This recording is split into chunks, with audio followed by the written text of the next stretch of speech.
sampai di berikut. Sekian. A'udzubillahi minasyaitonirrajim. Bismillahirrahmanirrahim. Wa ukhia, dan kami wahyukan dan telah diwahyukan, ya.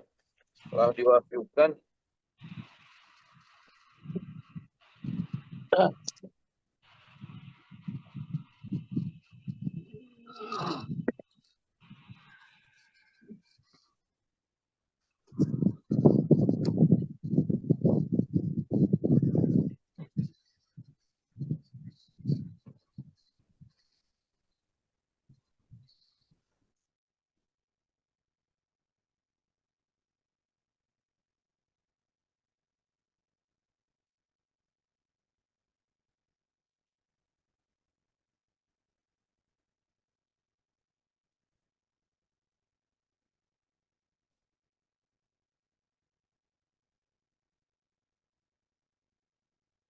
wa ukhia, dan diwahyukan kepada Nabi Nuh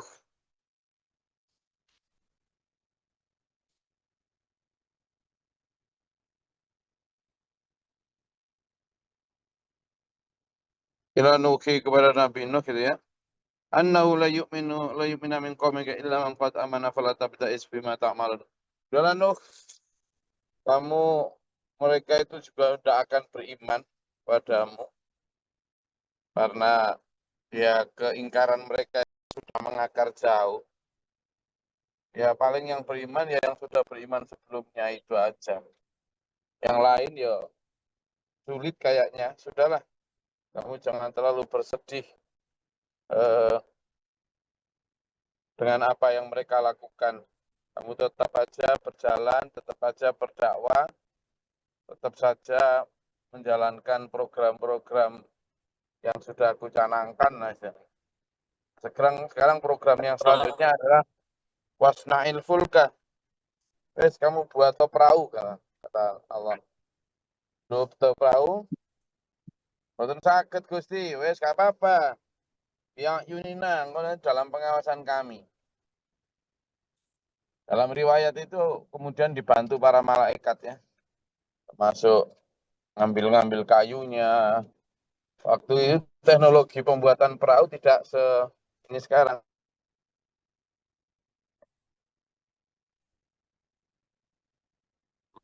Jadi ya memang benar-benar sebuah effort, sebuah usaha yang memang ya baru, sama sekali baru, tidak sesuatu yang sudah pernah ada sebelumnya. Maka kalimat bi'ayunina di sini itu artinya adalah dalam pengawasan kami, dalam bimbingan kami, termasuk wawahyina, dalam apa, tak ajarin wes itu sama Allah. Jadi nanti gimana cara biar struktur kapal ini kuat, karena kan yang akan datang itu meskipun Nabi Nuh nggak diberitahu, ya, nggak diberitahu nanti itu apa, akan ada apa, itu pokoknya diperintah bikin perahu, yuk bikin gitu aja Pak Burman, karena oh enak ngantuk gitu ya. Iya, ngantuk sambil dilo ini dapat pahala loh Pak Burman kayak gitu tuh, ngantuk ya. Alhamdulillah. Jadi struktur kapal yang dibuat, yang dibangun oleh Nabi Nuh itu struktur kapal yang harus benar-benar kuat menahan ombak, ya, menahan goncangan, karena ini bukan hanya tsunami yang sifatnya tsunami kecil-kecilan ini. Ini tsunami yang bahkan mungkin tingginya ratusan meter tingginya tsunami-nya gitu. Gitu.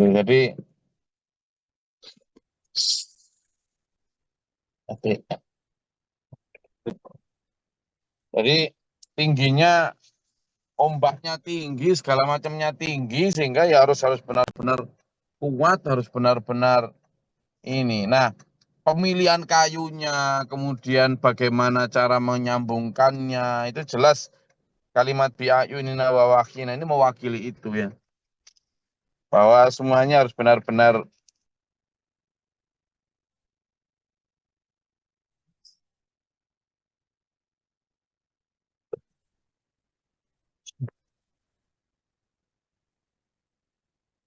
wala tukhadibni fil ladzina dzalamu. Wes, kamu juga nggak usah membicarakan denganku orang-orang yang dolim-dolim itu sudah nggak usah. Wes, jangan dengerin wes. Jangan dengerin, mereka nanti pasti ngejek kamu, ngolok kamu, cerewet kakek, yes biarin lah. Ya, innahum mughraqun. Toh mereka nanti juga akan ditenggelamkan semua. Udah, nggak usah dibahas, nggak usah dipikir. Eh, ini aja, kamu fokus saja pada program yang sudah ini. Nah, itu memang proses pembuatannya itu benar-benar ini ya, benar-benar Allah alam itu berapa lama pembuatannya itu. Konon pembuatannya itu juga mengambil kayu-kayu yang ada di sana. Nah, ini yang jadi misteri sampai saat ini ya. Di daerah itu kan nggak banyak kayu-kayu ya. Kalau memang Nabi Nuh ini di Timur Tengah, kita tahu kan Timur Tengah itu nggak punya hutan. Lalu dari mana kayu-kayu yang dipakai untuk buat perahu? Dari mana? Makanya itu kan, wallahu a'lam dulu Nabi Nuh itu berada di mana. Kita belum tahu juga karena Nabi Nuh itu ini ya apa eh, generasi awal umat manusia. Jadi masih generasi ketiga setelah Nabi Adam itu. Itu makanya kemudian sangat mungkin Nabi Nuh itu dulu di mana-mana. Wallahu a'lam. Dan kayu yang ada apakah dulu memang kalau memang di Timur Tengah itu bisa jadi Timur Tengah itu nggak setandus sekarang, bisa jadi dulu memang ada apa? Ada ininya, ada hutannya. Bisa jadi begitu. Tapi bisa jadi dulu Nabi Nuh nggak di Timur Tengah, nggak tahu di Magelang atau yang kenapa? Karena gini, bukti arkeolog yang ditemukan ya, yang ditemukan yang sangat diduga betul bahwa nanti akan diceritakan di ayat selanjutnya ya. Perahunya Nabi Nuh itu mendarat di sebuah gunung namanya Gunung Judi. Nah, gunung itu ternyata ditemukan di daerah Turki. Di daerah Turki dan di sana kemudian ditemukan perahu memang, tapi sudah membatu ya karena sudah puluhan ribu tahun. Dan setelah diteliti itu perahu yang sudah kayak membatu itu kayu-kayunya itu fosil-fosilnya sudah jadi fosil ya. Itu tidak berasal dari situ. Gitu. Jadi sangat mungkin ya. Kenapa? Karena Nabi Nuh itu kan berlayar hampir berapa? 4 bulanan itu. Sampai benar-benar kemudian Allah perintah untuk langit tidak lagi mencurahkan hujan biar nggak tambah banyak air. Juga memerintahkan bumi untuk menyerap airnya. Nah, sehingga ya kalau ada teori yang mengatakan bahwa Nabi Nuh itu sebenarnya berasal dari daerah yang ada kayu ulin, kayu jati, ya, kayu yang memang dipakai untuk bahan perahu itu, ya sangat mungkin. Ya, itu wallahu a'lam lah, kita tidak tahu di mana beliau itu. Tapi yang jelas dalam pengawasan Allah dan di dalam pengajaran itu Allah yang benar-benar mendampingi. Wa yasna'ul fulka kullama marra alaihi mala'un min qaumi sakhiru minhu. Ya, seperti yang sudah diprediksi sebelumnya dan sudah betul-betul arahkan, kamu nanti akan dihina-hina benar. Pada proses pembuatan perahu itu, Nabi Nuh setiap kali ada para pemimpin kaumnya lewat, kamu itu lo bikin apa toh Nuh, Nuh, hah? Oh, di daerah perbukitan kayak gini kok bikin perahu itu loh. Yang ketemu mau Jauh kerja dari laut kamu tuh perjalanan kemana? gendeng lah kamu itu. Kan gitu-gitu ya wajar lah ya kan. Wajar lah. Karena daerah itu bukan daerah pembuat perahu gitu loh. Lalu Nabi Nuh bikin perahu itu kan. Oh, tiap hari itu Dina. Tiap hari. Dan makanya di sini kulama tiap kali marro lewat malah uming kaumihi. Pemimpin dari kaumnya itu sakhiru minhu. Mesti menghina. Oh, wong gendeng, wong gendeng. Nah, itu. Apalagi kalau ada satu dua pengikutnya Nabi Nuh juga ikut. Nah, sementara seperti yang kemarin dibahas, pengikutnya Nabi Nuh itu orang-orang yang aradiluna badiyar ro'i, orang-orang yang lemah, yang kurang akal, dasar memang kumpulannya wong gendeng ya kayak gitu banyak itu. Dan bisa kita bayangkan betapa sabarnya Nabi Nuh itu. Gimana? Lawang pembuatan perahu bertahun-tahun ya. Nah, terus tiap hari dihina, tiap hari gitu. Apa nggak panas? Apalagi ya, nah bikin perahu mana sih? Ada air di mana? Mana ada air? Mana? Terus disiram. Kan gitu. Dan seperti yang kemarin sudah kita bahas, setelah perahu jadi, nah ini loh yang justru justru apa dihina-hina itu. Kata Nabi Nuh, qala in taskharu minna fa inna naskharu minkum kama taskharun. Ya sudah, kalau kamu menghina nanti kami juga akan menghinakan kami. Ketika siapa? Dihina terus. Nabi Nuh gimana coba? Setahun setelah perahu jadi, setahun nggak ada apa banjir. 10 tahun nggak ada banjir, nggak makin dihina. 20 tahun nggak ada banjir. 30 tahun nggak ada. Akhirnya apa sama masyarakat? Jelas omongan kita. Terus, udah itu ada orang satu BAB di sana, dua buang sampah di sana. Jadi tempatnya perahunya Binung itu, kapalnya itu. Makin lama itu dianggap sebagai tempat pembuangan sampah dan tempat pembuangan kotoran.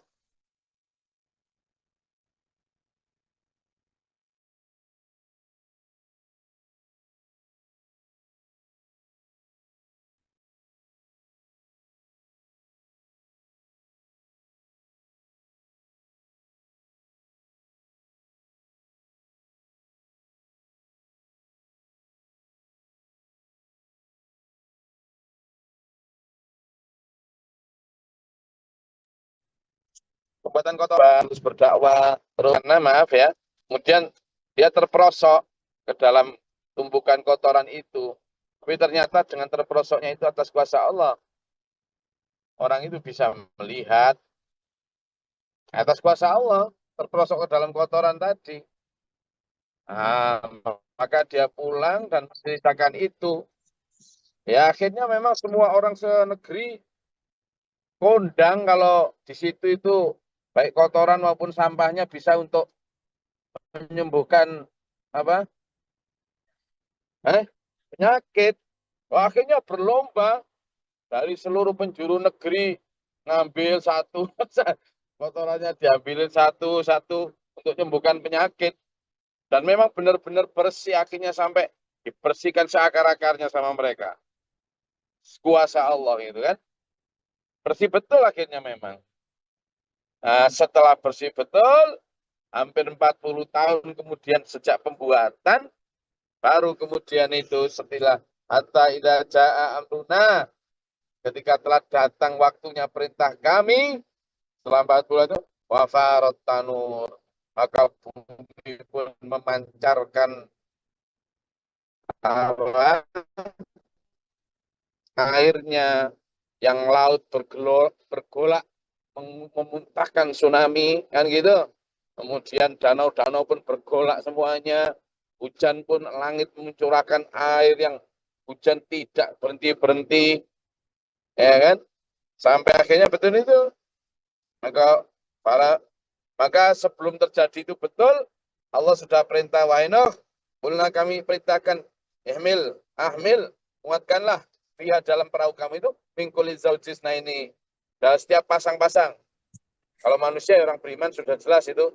Kemudian tambahkan juga pasangan, apa? Binatang. Mulai dari singa, harimau, segalanya lah.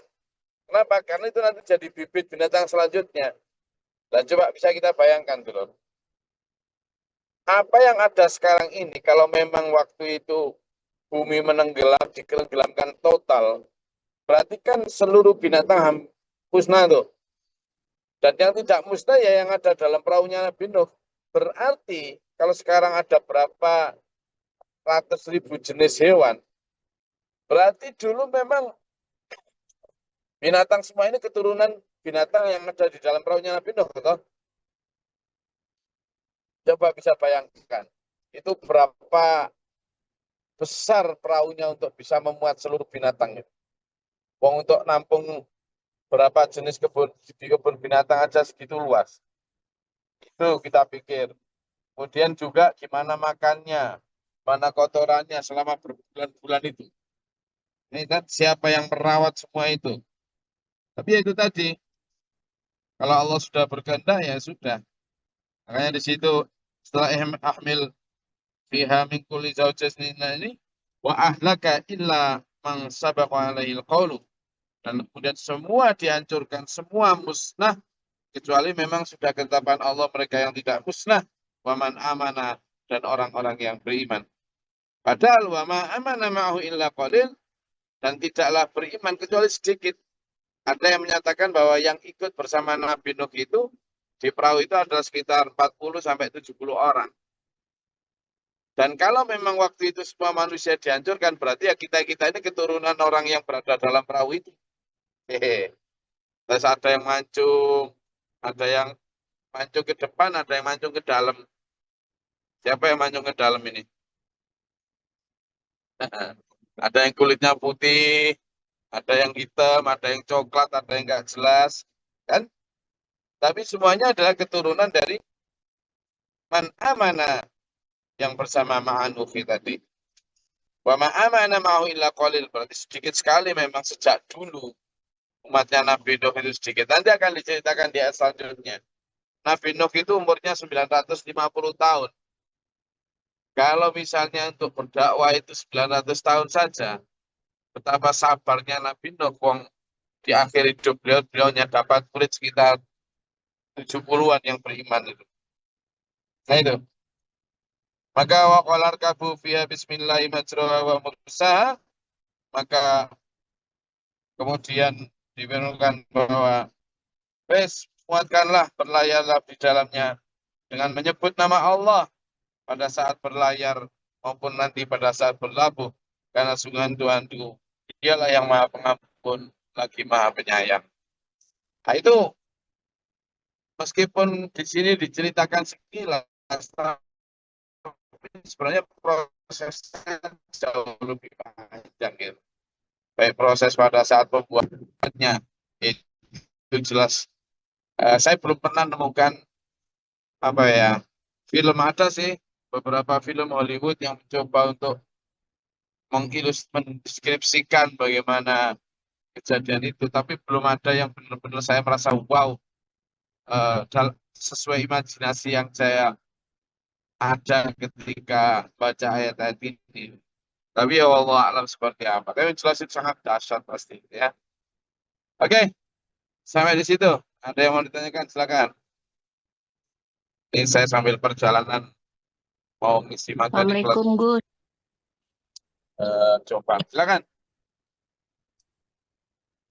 Gus, ada beberapa buku mungkin sedikit yang tentang pembuatan kapalnya Nabi Nuh. Apakah benar yang membantu cucunya Nabi Adam yang seperti raksasa namanya Anuh, dan mengenai kotoran-kotoran yang ada di dalam kapal itu, pertama sekali Allah menciptakannya khinzir dan tikus. Apakah seperti itu, Gus?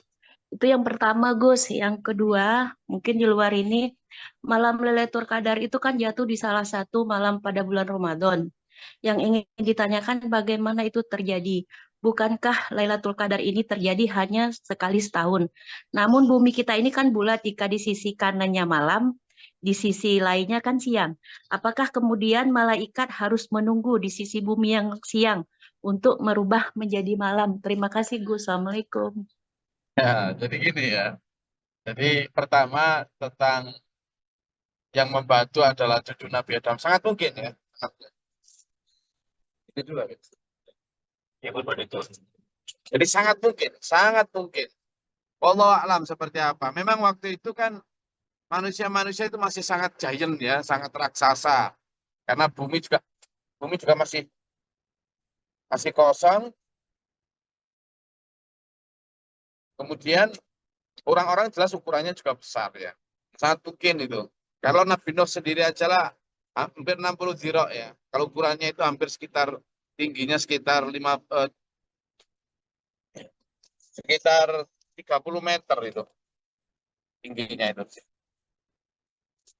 Tingginya sekitar 30 meter. Nah, kalau setingginya 30 meter, maka kita bisa bayangkan bahwa apa ini eh, orang-orang generasi ketiga yang mungkin sangat besar sekali.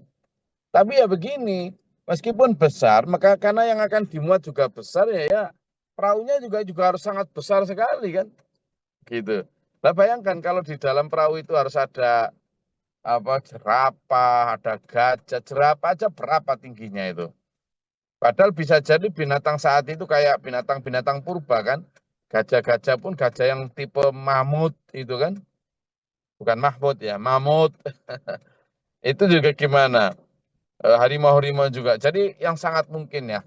Teori-teori yang berkembang dalam buku itu sangat mungkin. Kemudian yang kedua juga itu berkembangnya tikus dan sebagainya. Tapi yang jelas memang sebelum kita hadir di bumi ini binatang-binatang itu sudah eksis ya. Sehingga kita eh,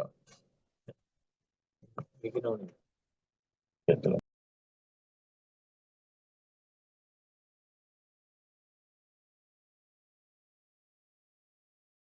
Jadi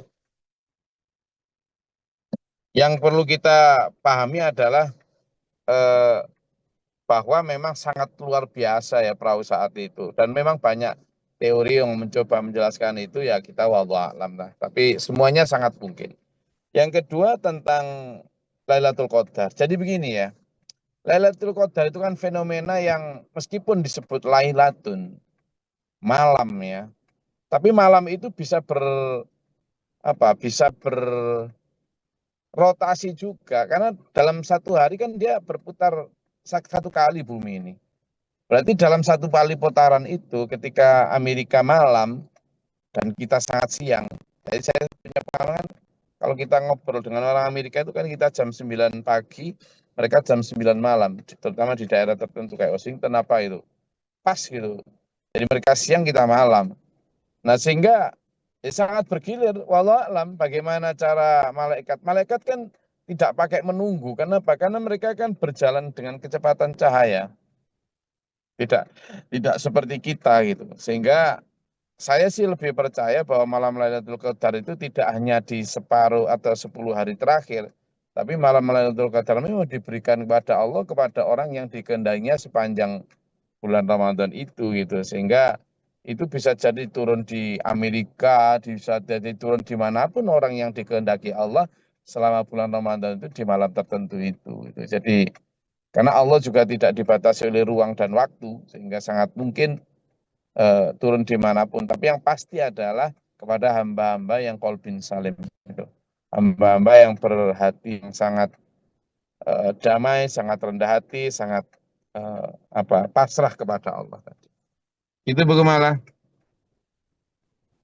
Iya, Gus. Terima kasih. Ya, jadi yang jelas itu malam Lailatul Qadar itu meskipun disebut Lailatun, tapi konsepnya itu tidak dibatasi oleh ruang dan waktu. Konsepnya itu adalah konsep yang sangat-sangat samawi ya, sangat langit lah misalnya. Oke, ada lagi? Kalau nggak bulan Ramadan nggak ada Lailatul Qadar ya Gus?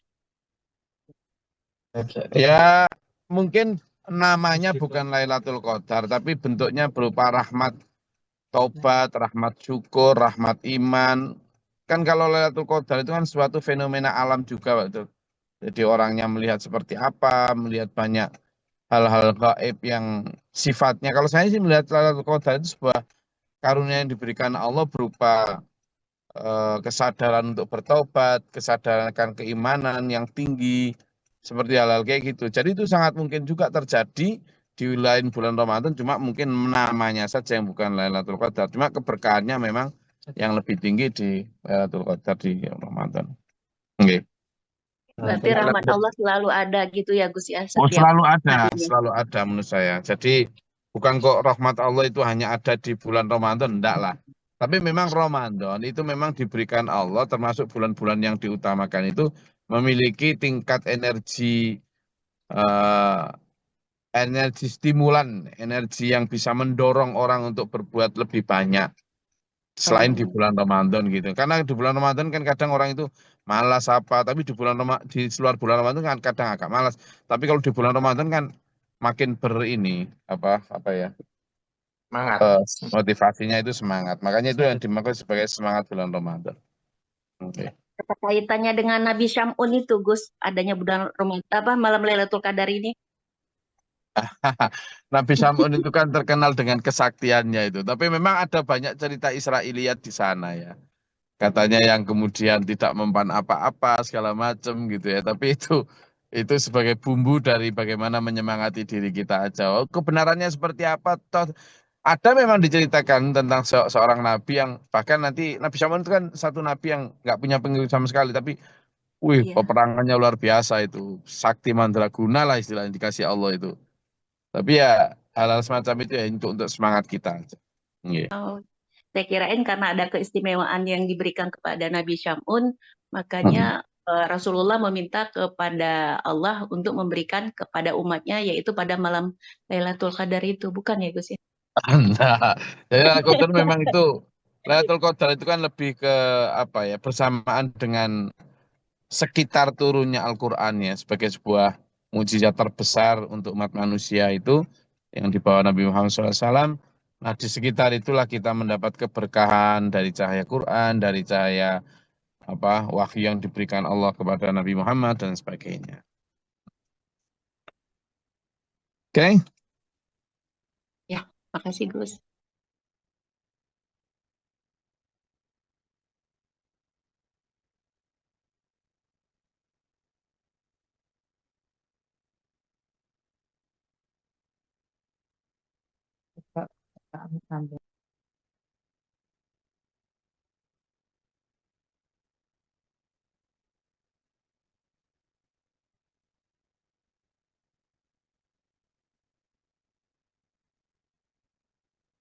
silakan.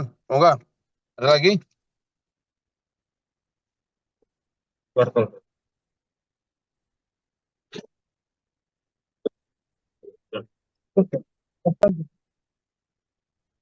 Silakan. Karena nggak ada, nambah sedikit lagi Gus. Ya. Karena kita kan sering memakai doa, apakah kan Bismillahirrahmanirrahim wa mursaha innallaha ghafurur rahim.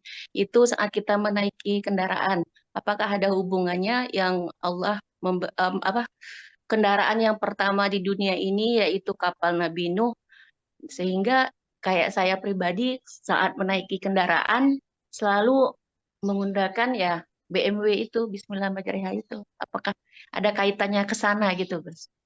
Tidak apa-apa saya rasa. Itu memang doa yang bisa kita baca. Dan memang Bismillahirrahmanirrahim lebih lengkapnya gitu ya. Bismillahirrahmanirrahim itu bisa dipakai. Tapi ada juga doa dalam perjalanan yang diajarkan Rasul. Dan itu dalam Al-Quran juga itu. Subhanalladzi sakhkhara lana hadza wa ma kunna lahu muqrinin inna ila rabbina lamunqalibun itu juga bisa dipakai ya.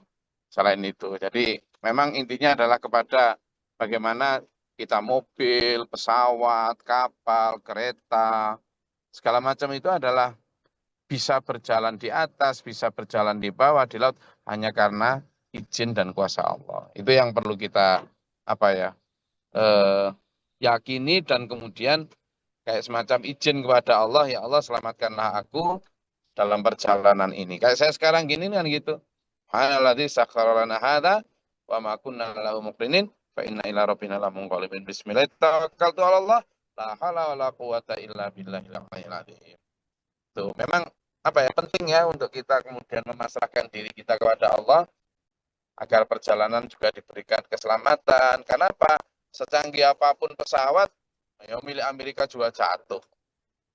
Begitu kan. Setelah milik Amerika juga jatuh, jadi tidak ada satupun jaminan, tidak ada. Tuh, tidak ada satupun jaminan.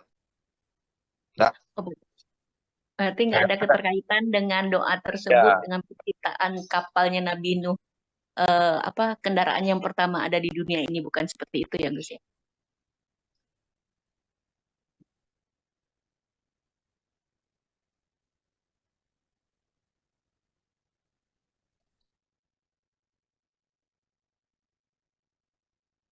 ya, biar nggak tergantung. Oh ini sudah canggih kan, misalnya sekarang Tesla atau apa yang automate sopir kayak gitu itu nanti pasti hebat, nggak ada. Dan kalau nanti kemudian apanya sistemnya error, ya malah nggak karu-karuan tuh, ya kan gitu.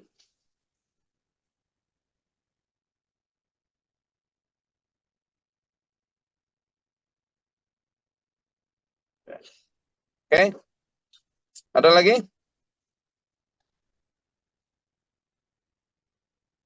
Kalau bahas itu memang keren, enak gitu karena kita bahas satu fakta, tapi fakta yang sama sekali kita meraba-raba kecuali dari apa ya, kecuali dari berita Quran ini. Tapi ya kita harus mengimaninya. Ya Bismillah dengan bukti arkeolog, insya Allah suatu saat juga pasti akan terlangsung. Saya rasa itu kajian kita pada pagi hari ini. Alhamdulillah, mudah-mudahan bermanfaat berbarokah. Tetap semangat dalam menjalani Ramadan ini. Hari ke-18 harusnya kita sudah semakin apa ya, semangat untuk memaksimalkan sisa-sisa pertemuan kita Ramadan tahun ini. Tidak hanya berharap tahun depan ketemu lagi, tapi sekarang ini loh kita maksimalkan untuk ibadah, untuk dakwah, untuk sedekah, untuk tarbiyah, untuk muamalah, sehingga insya Allah berkah. Alhamdulillah. Terima kasih, mudah-mudahan bermanfaat, berfaedah. Allah manfaat kita untuk kita dalam surat dan mustaqim. Amin. Allahumma sholli wa sallim barik ala sayyidina. Allahumma fir lil mu'minin wal mu'minat wal muslimat. اللهم اتنا فيمن هديت وعافنا فيمن عافيت وعلنا فيمن توليت وبارك لنا فيما اعطيت وقنا شر ما قضيت فانك تقضي ولا يقضى عليك. استغفرك واتوب اليك واستغفر الله. اللهم دفعنا البلاء والوباء بدل حسدنا ونجينا الشر. آمين. ربنا ولا تجعلنا في القوم الظالمين. اللهم ارفع درجاتنا. ربنا آمنا فاكتبنا مع الشاهدين. ربنا لا تزغ قلوبنا بعد إذ هديتنا وهب لنا. آمين يا ربنا الله. ولا تحملنا ما لا طاقة لنا به واعف عنا كلنا وارحمنا أنت مولانا. آمين. آمين. ربي أعوذ بك من همزات الشياطين وأعوذ بك ربي يحضرون. ربي اشرح لي اللهم تعالى نبأ برحمتك. اللهم أنزل لنا رحمة بيد القدر والدار رحمتك يا رب العالمين. وما أطيع من صبر وثبت من أبى سبحانك اللهم أبعد السماء وعلم الغيب يا شيخ. أعوذ بالله من شر البلاء والبدر كالشفاء والسر وذا شمالة الأعداء ومن ربنا هب لنا من أزواجنا وذرياتنا قرة أعين ونتقنا حسن. وأنا رب العزة ما يصفون وسلام على رب العالمين. السلام عليكم ورحمة الله وبركاته. Waalaikumsalam warahmatullahi wabarakatuh. اللهم ارحمنا بالقرآن